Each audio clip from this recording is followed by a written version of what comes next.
So yan dahil taga Tarlac po ako, yan ibabalita ko na rin po. So yan first time pong nangyari sa Tarlac na ang isang mayor ay bumaba sa kanyang pwesto dahil sa disqualification. So ito po ay pinalitan po ng kanyang vice mayor na si Katie Angeles. Ayan po, panoorin po natin. Teresa Coelho Angeles. Having assumed the position of City Mayor of Tarlac City, Having assumed the position of City Mayor of Tarlac City,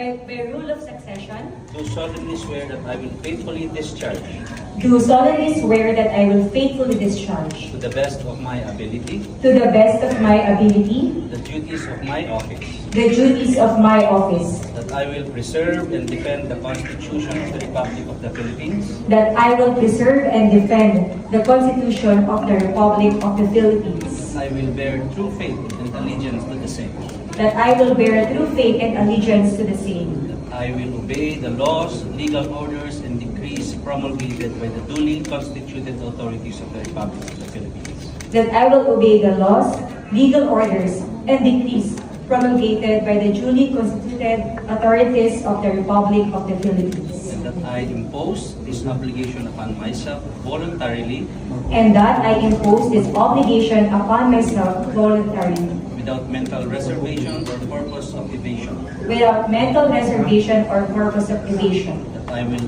well and faithfully discharge the duties of the office of the City Mayor of Tarlac City. and that I will well and faithfully discharge the duties of the office of the City Mayor of Tarlac City. So help me God. So help me God. So yun nga po ay formal na pong nanumpa si Mayor Katie Angeles.